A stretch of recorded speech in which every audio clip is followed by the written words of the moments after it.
Top 3 bands that Ginger Baker hated.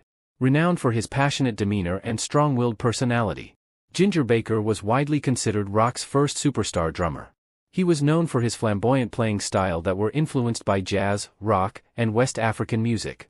His jazz background and interest in African music helped him develop and master a polyrhythmic approach that changed rock drumming.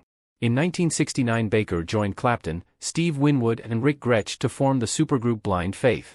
He played a similarly key role in shaping the more finessed work of one of rock's first supergroups, Blind Faith. The band broke up after a challenging U.S. tour. In 1970 he went on to form his own short-lived group, Ginger Baker's Air Force. He led bands that linked the flamboyant intensity of rock to the intricate polyrhythms of jazz and jazz-rock fusion. He was the first rock era to seek out and become fluent in the nuances of African drumming, famously collaborating with the Nigerian Afrobeat pioneer Fela Kuti. He's often credited for bringing the extended drum solo to the fore in rock music. His work in Cream influenced almost every rock drummer that came after him. Known for his strong opinions, Baker was never shy about sharing his thoughts on other bands. So, let's dive into the top 3 bands that Ginger Baker hated. Led Zeppelin. They were both part of the same rock explosion in the late 60s. But Ginger had no love for Zeppelin. He specifically had a beef with their drummer, John Bonham.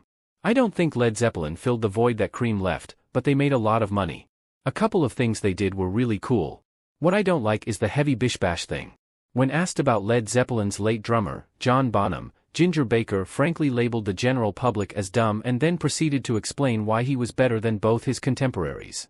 Years ago, John claimed, "There are only 2 drummers in rock and roll, Ginger Baker and me."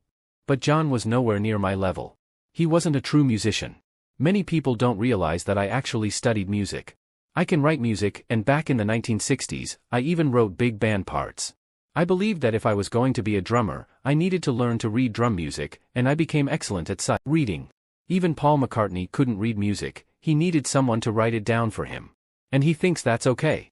There was an article where he said that if he learned to read music, it might hinder his songwriting. The Beatles couldn't tell the difference between a hatchet and a crotchet. In the book, in their own words, John Bonham reflected on Baker, saying, "Baker was the first to introduce this new idea that a drummer could be a lead musician. But objectively, I think their drumming styles and contexts were too different to compare." The Rolling Stones. While Mick Jagger and Keith Richards were busy becoming rock royalty, Ginger Baker wasn't impressed. He criticized them and even went as far as to say that Charlie Watts, the Stones drummer, was nothing special. Despite what's being respected across music, Baker tore into his band, the Rolling Stones. Expressing his hate for the Rolling Stones, Baker labeled their frontman Mick Jagger as a musical moron. He continued, "But I hate the Stones and always have done. Mick Jagger is a musical moron. True, he is an economic genius." Baker appeared to not only critique their artistry but also express disdain for their prominence over others. "I won't go within 10 miles of a Rolling Stones gig," adding that, "They're not good musicians, that's why. The best musician in the Stones is Charlie Watts, by a country mile." The musicians who had a strong dislike for the Rolling Stones made no effort to hide their contempt for the band's music, and in all honesty, neither did Mick Jagger and Keith Richards.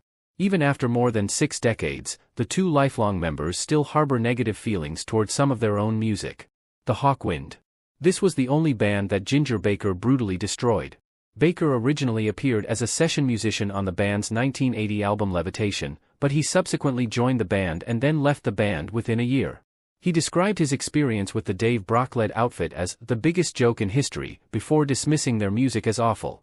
"That was the biggest joke in history. I needed the money, and that was the only reason. Sadly, I never saw what was offered, because they didn't have any money." Hawkwind were more interested in their stage appearance and their lighting than their actual music, and their music was awful. I hated it all. I wasn't with them very long.